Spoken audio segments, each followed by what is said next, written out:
Il y a des hommes qui démolissent 10 ans de mariage en une dispute qu'ils auraient pu régler en 30 secondes de silence.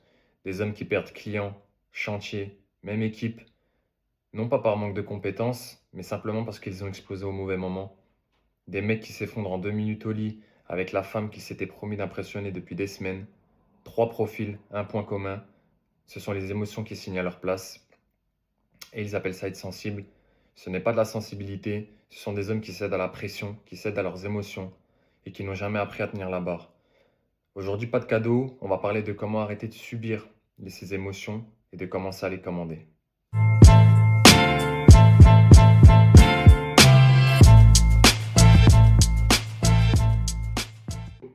On peut commencer cette vidéo par donner déjà une définition de ce que c'est que l'émotion et ne pas rendre ça inaccessible ou incompréhensible.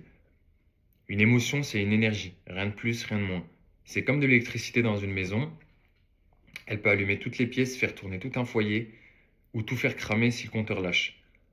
Ce que j'essaie d'expliquer, c'est que ressentir de la colère, de la peur, de l'envie, c'est tout à fait normal. Le problème, ce n'est pas l'émotion. Le problème, c'est cette personne qui laisse l'émotion conduire sa vie à sa place. Exemple simple. Si tu fais du sport, tu vas vite le comprendre. Même si tu n'en fais pas, tu vas aussi bien le comprendre. Un adversaire te provoque lors d'un match, trash talk. Il t'envoie des pics. Il te fait des fautes, provoquant, regard, sourire narquois, peu importe. Il cherche à te faire sortir de ton match. Tu as deux options face à ça.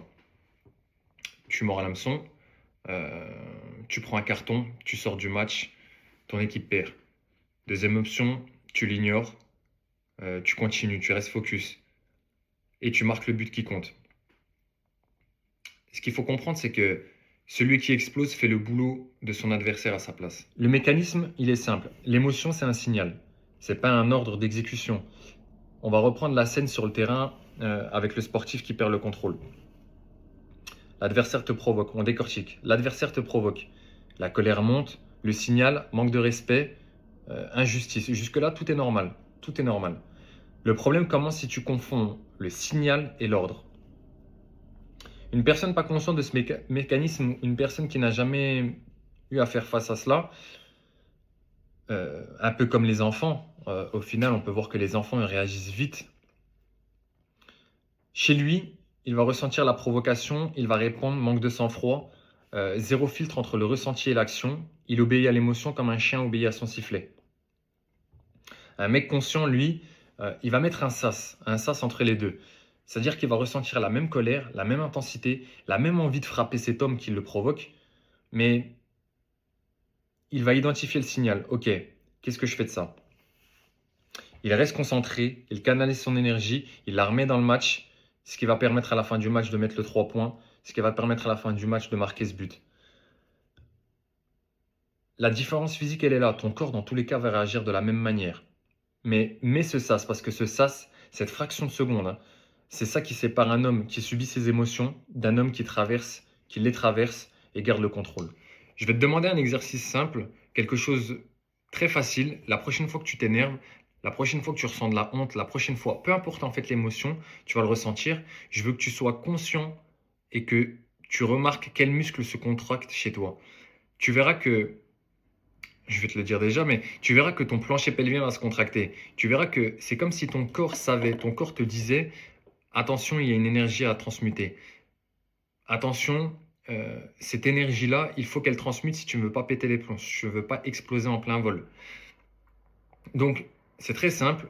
Remarque juste quel muscle se contracte la prochaine fois que tu ressens une émotion forte. Et tu verras que ton corps te parle déjà. Je vais maintenant te donner un outil simple, un outil basique, tellement basique qu'il est, je dirais même fondamental. Mais c'est dans les fondamentaux que l'homme retrouve sa pleine puissance. La prochaine fois que tu reçois un message qui t'énerve, la prochaine fois que tu reçois une provocation d'un collègue au travail, la prochaine fois que même ta mère te fait péter les plombs, attends 10 secondes. Ne vois pas ce moment-là comme étant un moment gênant face à ton patron qui t'en demande toujours plus. Ne vois pas cela comme ça. Vois ce moment-là comme le moment où tu vas reprendre le contrôle sur cette personne qui a appuyé sur le bouton et qui attend un type de réaction que tu ne vas pas lui donner. Pourquoi ça marche dans 95% des cas? Parce que la plupart des hommes font des choses ou disent des choses 5 secondes, dans les 5 secondes après qu'on a appuyé sur le bouton. Si tu attends les 10, tu verras que tu ne vas pas sortir du match. Tu verras que tu vas garder ce poste. Tu verras que tu vas pouvoir avaler tout ce que la personne a dit de mauvais pour lui montrer que c'est toi qui contrôle la situation et non pas l'inverse. Cette logique-là, ce mécanisme-là, il s'applique dans beaucoup de domaines de votre vie, mais on va évoquer un domaine dont très peu d'hommes parlent, c'est le contrôle au lit. Ce qu'il faut se dire, les gars, ce qu'il faut comprendre, c'est que la personne qui tient 2 minutes au lit, euh, il est facile de la deviner. La personne qui tient 2 minutes au lit, c'est cette personne qui pète les plombs constamment sur la route. C'est cette personne qui confond ordre et exécution. C'est cette personne qui, dans un match, va répondre aux provocations de la personne en face. Cette personne, en fait, qui va péter les plombs, tout simplement. Ce qu'il faut savoir, c'est que quand vous êtes au lit, la volonté ne sert plus à rien. C'est pas en vous disant tiens bon que vous allez tenir bon. C'est pas en imaginant des techniques de imaginer la couper ou j'ai entendu plusieurs choses. C'est pas ces choses-là qui vont faire que vous allez tenir longtemps. Si tu n'as jamais entraîné ce mécanisme-là en dehors qu'au lit, ton corps ne va pas t'écouter parce que tu ne l'as jamais travaillé en dehors.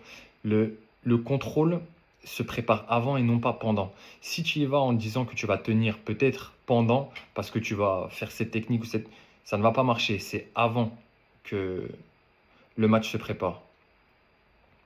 Par la respiration, le gainage, le plancher pelvien. En fait, c'est le même sas que tu as mis entre le contrôle de tes émotions et l'action.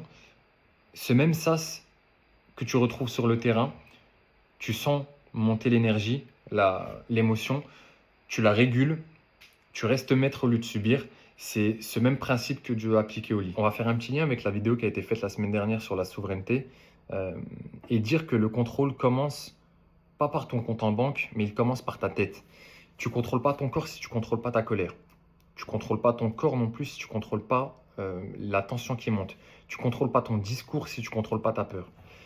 Nulle part, jamais. Ce qu'il faut retenir, c'est que le contrôle, c'est un muscle. C'est un muscle, et comme tous les muscles, c'est un muscle qu'il faut travailler. Ce qui est bien, c'est que tu peux le travailler dans tous les domaines et à n'importe quel moment de ta vie. Tu peux le travailler face à ta mère, tu peux le travailler face à une femme, tu peux le travailler face à ton patron. Tu as besoin de contrôle de tes émotions à tous les moments de ta vie. Pour conclure, je dirais que l'émotion, donc, c'est une énergie brute, non filtrée. Le contrôle de cette émotion, c'est ce qui transforme en puissance au lieu de te faire dévorer par celle-ci. Arrête de subir, commence à les commander, ça changera ta vie. C'est la fin de cette vidéo, j'espère qu'elle vous aura plu. Likez, abonnez-vous, commentez, partagez. On se dit à la semaine prochaine pour une nouvelle vidéo. D'ici là, prenez soin de vous. Merci.